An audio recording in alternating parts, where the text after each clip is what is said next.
नमस्कार, मैं हूं संजय शर्मा। आप देख रहे हैं 4PM यूपी। ये ज्योतिषी लोग गणना कैसे करते हैं, कोई भविष्यवाणी कैसे करते हैं। हर संडे को मैं शो करता हूं राजीव नारायण शर्मा जी का। पूरी दुनिया उनकी दीवानी है। इस संडे को राहुल गांधी को लेकर मैंने उनसे तमाम सवाल किए। वो भाई साहब भी राहुल गांधी की जन्मपति लेके बैठ गए और कहने लगे कि राहुल गांधी के बड़े अच्छे दिन आने वाले हैं।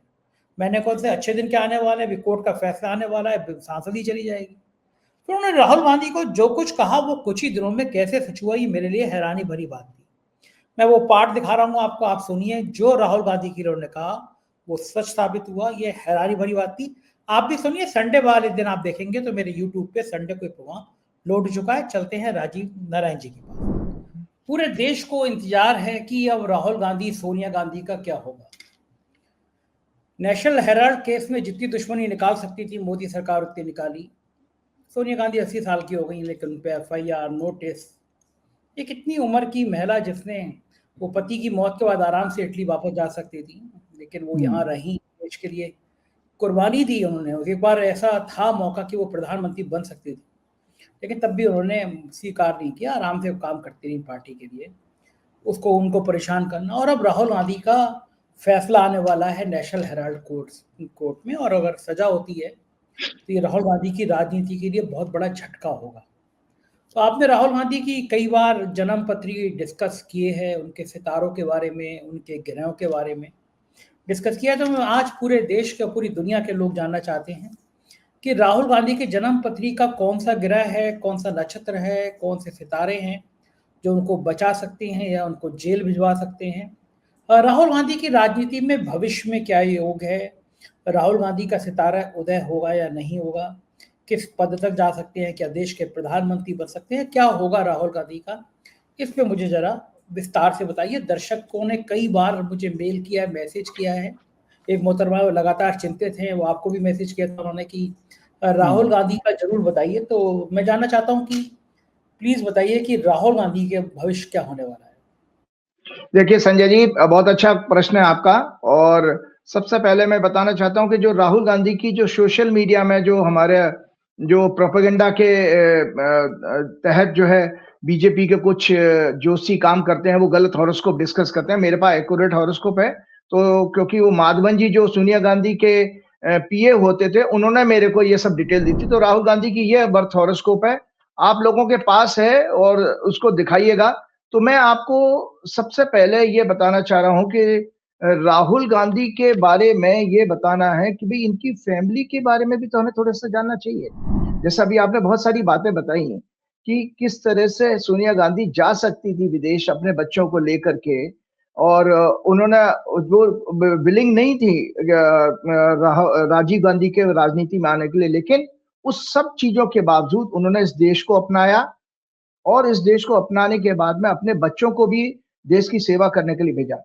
तो मेरे पास एक राइट अप है, जरूर शेयर कीजिए। आज नेहरू परिवार से जुड़ा हुआ कुछ मैं चीजें शेयर भी करना चाहता हूँ, और राहुल गांधी की इसी सीक्वेंस में आए। नेहरू परिवार मूल रूप से संजय जी कश्मीरी कौल पंडित हैं, ब्राह्मण्स हैं। उस समय कौल ब्राह्मण, उस जमाने में कौल ब्राह्मण शुरू से ही हमारे देश में बहुत बुद्धिमान और अच्छी एडमिनिस्ट्रेटिव स्किल वाले माने जाते हैं। नजर प्रशासनिक इनको ज्ञान बहुत अच्छा खासा होता है। जवाहरलाल नेहरू के परदादा राज कौल लगभग 1700 के आसपास, 1700 ईस्वी के आसपास कश्मीर से दिल्ली आए थे। ये 1716 ईस्वी में मुगल सम्राट फर्रुखसियर के दरबार में संस्कृत और फारसी के विद्वान के रूप में एक बड़ी पोजीशन पर नियुक्त किए गए थे। संस्कृत और फारसी के राजकौल जी, ठीक है, नेहरू जी के परदादा। और उन्हें दिल्ली में यमुना नहर में रहने के कारण इस परिवार का सरनेम पहले कौल से कौल नेहरू हुआ, फिर बाद में सिर्फ नेहरू पड़ गया। मतलब दिल्ली में जो उनको हवेली दी गई थी मुगल बादशाह ने नहर के किनारे, उसकी वजह से इनका नाम नेहरू पड़ा। 18वीं शताब्दी के आसपास ये लगभग प्रॉपर्टी खत्म हो गई थी। जवाहरलाल नेहरू के पिता मोतीलाल नेहरू ने अपनी कमाई से आनंद भवन इलाहाबाद जैसी संपत्ति बनाई, जिसे उन्होंने 1930 में स्वराज भवन के रूप में कांग्रेस को दान कर दिया। और 1970 में 1970 में इंदिरा गांधी ने इसे देश को सौंप दिया। मतलब पूरी की पूरी प्रॉपर्टी देश को दान कर दी। क्योंकि इसलिए बता रहा हूं कि किस तरह का फर्जी केस इस परिवार के ऊपर लगाया तो मुझे दर्शकों को थोड़ा सा फैक्ट्स बताने के, बहुत सारे लोग नहीं पढ़ते हैं, मैं थोड़ा सा पढ़ा, मैंने नेहरू डायनेस्टी की किताब भी आप लोगों को दिखाई। 1946 में संजय जी जब इंटरिम गवर्नमेंट बनी थी भारत की आजादी से पहले, तब जवाहरलाल नेहरू ने अपनी सभी संपत्ति, उसमें जो उनके पास जो थी वो किताबों की रॉयल्टी वगैरह थी, लगभग 196 करोड़। संजय जी खुद सोचिए, दर्शक अंदाज लगा लें कि 196 करोड़ 1946 में, और आज के कितने हजारों करोड़ के बराबर होंगे आज के मूल्य में। 196 करोड़ की राष्ट्र के निर्माण के लिए दान कर दी थी। इंदिरा गांधी ने 1962 के युद्ध के समय अपने जेवरात भी दान किए थे। ये सारे references and autobiography 1936 Jawaharlal Nehru की, उसके रेफरेंस से बता रहा हूं। Nehru Gandhi family page Wikipedia, Hindustan Times में एक आर्टिकल आया था, truth about Nehru, why conspiracy theorist are wrong about him, 2015 में, जो लोग इसके इनके बारे में भ्रम फैलाते हैं।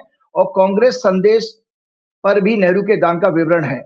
और साथ में आपको संजय जी थोड़ा सा ब्रीफ करता हूं, आगे फिर उस पर बताऊं कि जो नेशनल हेराल्ड है, नेशनल हेराल्ड बेसिकली आपका जो है एजीएल इसका ओनर है, और यंग इंडिया बाद में एक कंपनी बनी थी, उसका थोड़ा सा ब्रीफ करते हैं, जिसका मैटर आपका 16 दिसंबर को जजमेंट आने वाला है। As the newspaper National Herald did not succeed commercially, following which Congress party gave it loan from time to time, उसको फंडिंग करती रही Congress, which ballooned to 90 crore, total 90 crore हो गया। AGL was the owner of paper.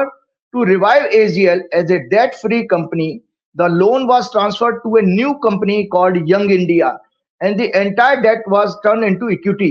Rahul Gandhi और सोनिया गांधी के पास मेजर इक्विटी है उसकी 70% से, लेकिन इस कंपनी का कोई ट्रांजैक्शन नहीं होता, ये केवल एक आइडेंटिटी बुक्स को क्लियर करने के लिए बनाई गई थी। Young India was created as a not for profit charitable company under section 8, charitable company है under section 8, which does not pay any dividend and which does not indulge in any economic activity like sale or purchase of property.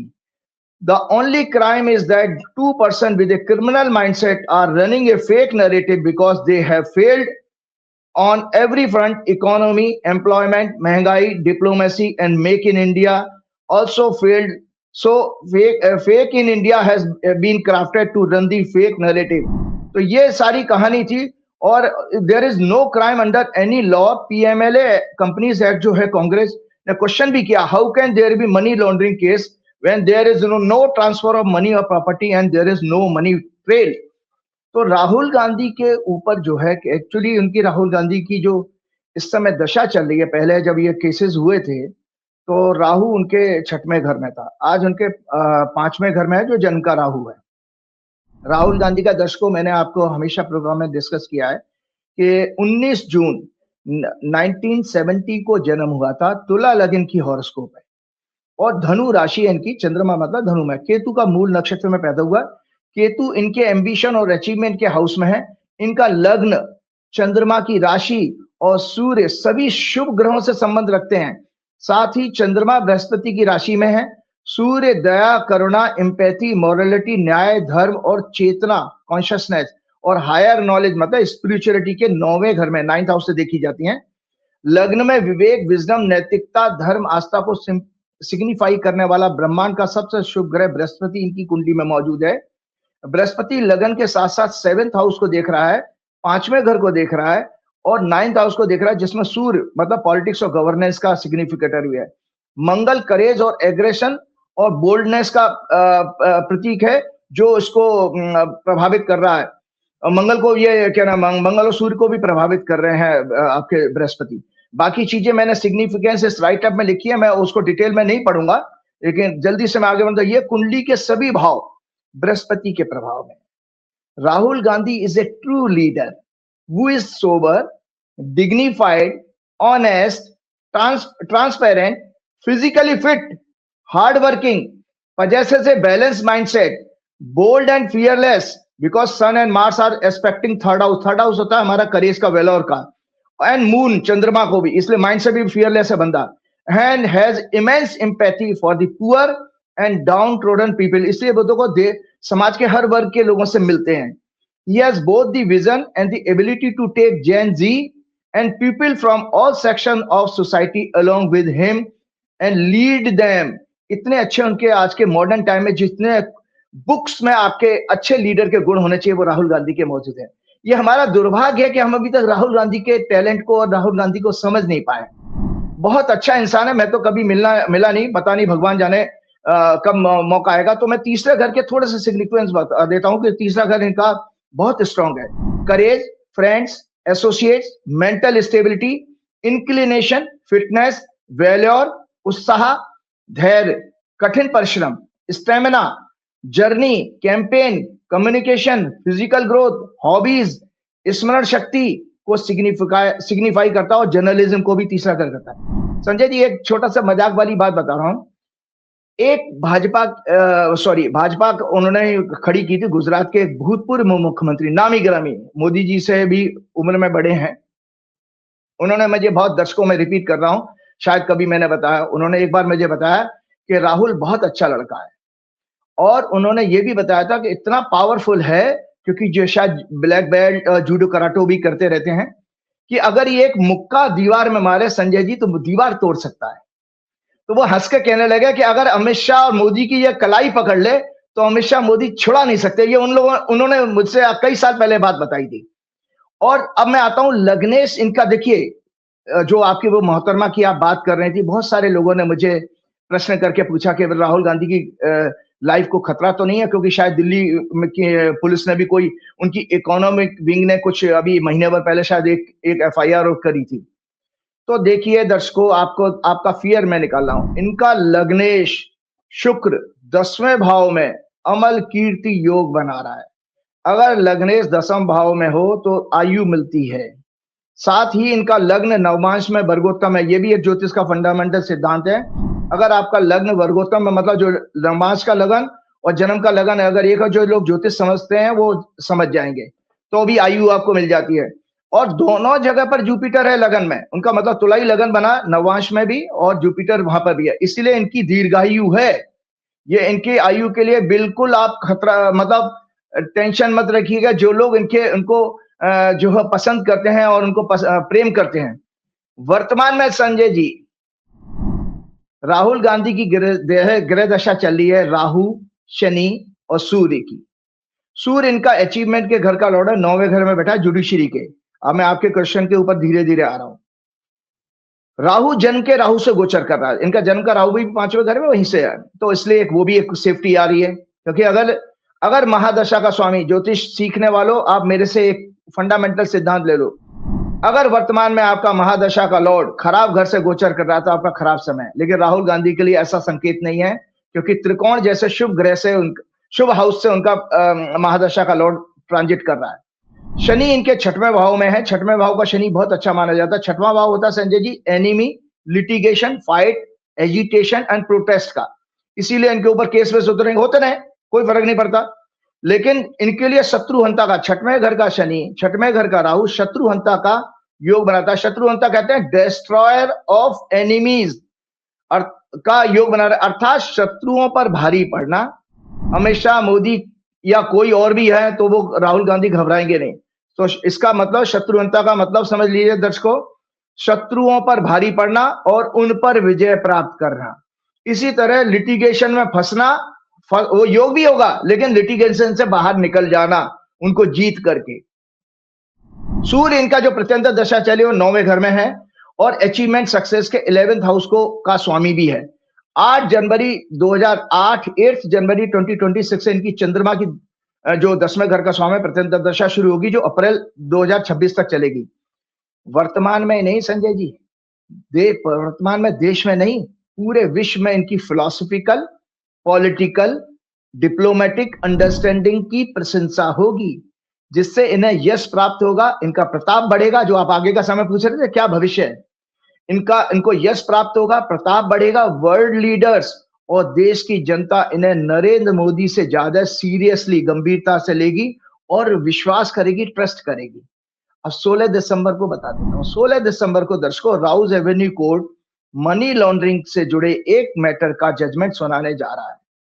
उस दिन ट्रांजिटिक चंद्रमा, हम जब देखते हैं ज्योतिष में हमारा उस दिन कैसा निकलेगा, क्या होगा हमारे साथ, और बहुत सारे लिटिगेशन के मामलों में मैंने भविष्यवाणियां दी भी हैं। और आपको तो पता ही है, जब राहुल गांधी को जेल हो सकती थी, जब वो आपका मोदी के उसके ऊपर टाइटल के ऊपर डिफेमेशन केस जो इलाहाबाद गुजरात हाई कोर्ट ने भी इनको जो है अपराधी ठहराया था, तो सुप्रीम कोर्ट में बेल मैंने ही दिया था और 24 घंटे से कम समय में कहा था। तो आज दर्शकों, उस दिन गोचर का चंद्रमा राहुल गांधी की कुंडली में जन्म की पोजीशन से 11th हाउस की सीक्वेंस बना रहा है, मतलब अचीवमेंट की बना रहा है। बृहस्पति उसको देख रहे हैं। साथ ही इनकी प्रत्यंतर दशा का स्वामी धनु राशि में प्रवेश कर चुका है। 16 तारीख को सूर्य भी राशि बदल रहा है और वो भी बृहस्पति से दृष्ट होगा। बृहस्पति महादशा के स्वामी राहु को भी देख रहे हैं जन्म इस समय ट्रांजिट में। अतः 16 दिसंबर को संजय जी किसी भी तरह का इनको डिसअपॉइंट करने वाला, निराशा वाला दिन नहीं होने वाला है। सो ये मैंने पूरे राहुल गांधी के 16 दिसंबर की बात और भविष्य भी आपको बता दिया। ये तो राजीव मनान जी, पूरी बातचीत आपने सुनी। आपकी क्या राय है बताइएगा जरूर। शुक्रिया, थैंक यू।